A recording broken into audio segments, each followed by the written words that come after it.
Beauté, j'espère que vous allez bien. Moi, je vais très bien. Je suis très heureuse de vous retrouver pour faire cette recette qui est très facile, que vous pouvez également réaliser chez vous à la maison.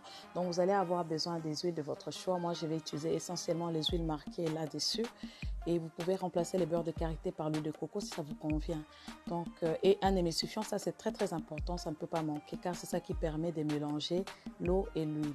Et vous allez avoir besoin pour commencer d'avoir 130 ml d'eau que je vais laisser bouillir.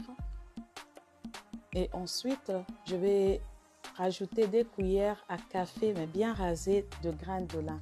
Mais comme vous le savez, c'est vraiment une recette, c'est comme quand on fait le gel de lin, mais ici, il faut mettre une petite quantité, une toute petite quantité parce que ça va être la partie aqueuse de ma recette en fait. Donc, on a juste besoin d'un tout petit peu de grains de lin parce que, comme vous le savez, les grains de lin est capable de sortir pas mal de gel et je ne veux pas que ça soit lourd en fait. Je veux que ça soit vraiment bien léger, qu'il y ait plus d'eau que le gel de lait à l'intérieur parce que pour l'hydratation, ce que vous savez, ce qui est important, c'est vraiment l'eau en fait. Donc, j'avais besoin de plus d'eau. Donc, il faut laisser bouillir pendant 3 minutes et après, il faut passer bien filtré en fait pour récupérer le gel et l'eau qui va sortir dedans en fait. Donc voilà, je vais essayer de récupérer tout le gel qui va sortir. Je dis le gel, mais je sais qu'il y a plus d'eau dedans. Donc voilà. J'avais juste besoin de ça pour faire un peu, essayer de boucler, faire tout avec, boucler mes cheveux, hydrater et tout ça. Que ça soit vraiment une lotion coiffante, que je fasse tout avec et c'est très important. Et je vais laisser refroidir parce que ça va m'aider en fait. Dans cette recette en fait, si vous voulez, il faut que la température soit la même, donc de la partie aqueuse et la partie huileuse. Donc, je vais laisser refroidir que ça puisse avoir vraiment la température jusqu'à ce que ça retrouve la température ambiante en fait. Et ensuite, je vais passer à la partie huileuse. Dans la partie huileuse, donc je vais mettre tout ce que j'ai mis en description. Donc, il y a mon beurre de karité.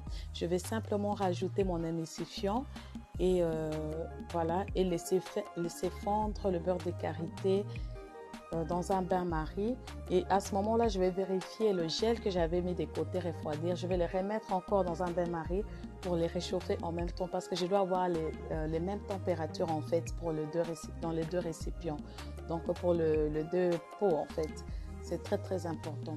Vous pouvez utiliser un thermomètre pour vérifier les températures, mais moi j'ai une astuce quand le beurre fond et l'émulsifiant fond également. Donc c'est-à-dire que c'est prêt, c'est le moment de tout mélanger en fait. Alors là, je vais passer au mélange. Je vais rajouter, il faut toujours mélanger la partie aqueuse dans la partie huileuse. Et il faut bien fouetter. Vous pouvez utiliser un fouet électrique, mais moi, je suis plutôt vieille école. J'aime bien tout gérer moi-même avec mes mains et voir la consistance qui me convient ou pas. Si je veux que ça soit plus lourd, plus liquide et tout, j'aime mieux comme ça en fait. Donc, bien fouetter. Et pour accélérer les processus, vous pouvez rajouter de l'eau froide et des glaçons pour... quand ça refroidit en fait, ça devient plus épais aussi en fait. Donc voilà ce qu'on obtient. Et ma crème est vraiment, vous pouvez voir comme la crème est vraiment bien lisse et tout ça, homogène et bien onctueuse. Donc c'est vraiment top de chez top. Et ça va vous aider à plaquer vos cheveux, à définir les boucles, à hydrater en profondeur parce que vous avez vu la composition vous-même. Donc l'huile de moringa et comment le beurre de karité. N'hésitez pas à me dire en commentaire si cette recette vous a plu et de me dire si vous avez déjà réalisé ce genre de recettes, si vous faites vos produits. C'est important d'utiliser des produits naturels. Vous pouvez faire pas mal de choses avec les produits naturels. Il y a des œufs, le miel, vous pouvez utiliser vos masques. Au moins, vous êtes sûr de la composition de vos produits.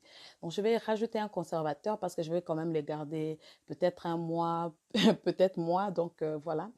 Et je vais mettre 10 gouttes pour ma recette. Donc, vous pouvez doubler si vous doublez aussi votre recette. Et bien désinfecter un récipient où vous allez conserver votre lotion en fait, parce que c'est vraiment très important. Il ne faut pas qu'il y ait des bactéries, des microbes et tout ça, ou stériliser. Et voilà ce qu'on obtient. tout cas, merci. N'hésitez pas à vous abonner si ça vous a plu et n'hésitez pas à partager pour aider les autres.